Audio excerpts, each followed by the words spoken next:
గణేష్ నిమజ్జనంకు ఏర్పాటు పూర్తి చేశామని తూర్పు గోదావరి జిల్లా కలెక్టర్ పి ప్రశాంతి తెలియజేశారు. వరద ఉధృతి నేపథ్యంలో గణేష్ నిమజ్జనంకు సాధారణ పౌరులను అనుమతించమని, ఆయా ప్రదేశాల్లో ఘాట్ల వద్ద ఉన్న జిల్లా యంత్రాంగంకు విగ్రహాలు అందజేయాలని కోరారు. రాజమహేంద్రవరం, కొవ్వూరు, తాడిపూడి, సీతానగరం తదితర ప్రాంతాల్లో గుర్తించిన ఘాట్ల వద్ద విగ్రహాల నిమజ్జనం చేపట్టనున్నట్లు తెలిపారు.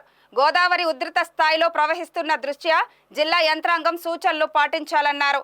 మొదటి ప్రమాద హెచ్చరికలను అనుసరించి బోట్లను గోదావరిలోకి అనుమతించబోమని మత్స్యకారులు సహకరించాలని అన్నారు. విపత్తు నిర్వహణ శాఖ జిల్లా యంత్రాంగం సూచనలను పాటించాలని, గోదావరి నది పరివాహక ప్రాంతాల్లో సందర్శించడం, స్నానాలు చేయరాదని కలెక్టర్ ఓ ప్రకటనలో కోరారు. గణేష్ పూజ కూడా అవుతుంది.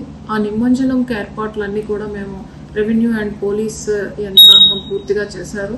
ఘాట్లలో మేము ఏదైతే ఏర్పాటు చేశామో అక్కడ ఏర్పాటు చేసిన వెన్యూ దగ్గరకు వచ్చి ఆ విగ్రహాన్ని అందించవలసిందిగా మీ అందరికీ కూడా రిక్వెస్ట్ చేయడం జరుగుతుంది. అంతేగాని ఎవరు కూడా వాటర్లోకి దయచేసి వెళ్ళొద్దు. రాజమండ్రి టౌన్లో ఉన్న ఘాట్స్లో కానీ, అలానే కొవ్వూరు అండ్ తాడిపూరి అక్కడ ఏరియాలో విలేజెస్లో ఉండే ఘాట్స్లో కానీ, సీతానగరం ఏరియాలో కానీ ఎక్కడ కూడా దయచేసి నదీ ప్రవాహంలోకి వెళ్ళొద్దు. చాలా ఉధృతంగా ప్రవాహం రావడం, వేగంగా నీరు రావడం వలన ప్రమాదాలకి గురి అయ్యే అవకాశం ఉంటుంది. అలానే బోట్స్ అన్నీ కూడా మన ఫస్ట్ వార్నింగ్ తర్వాత ఫ్లడ్లో బోట్స్ దేన్ని కూడా మనం అలౌ చేయం. ఫిషర్మెన్ అందరికీ కూడా కమ్యూనికేట్ చేసాం. మరొకసారి మీ అందరికీ రిక్వెస్ట్ ఏంటంటే ఎవరు కూడా నదిలోకి ఫిషింగ్ కానీ, లైక్ చూడడానికి కానీ, పూజలు చేయడానికి కానీ దయచేసి ఎవరు కూడా వెళ్ళొద్దు.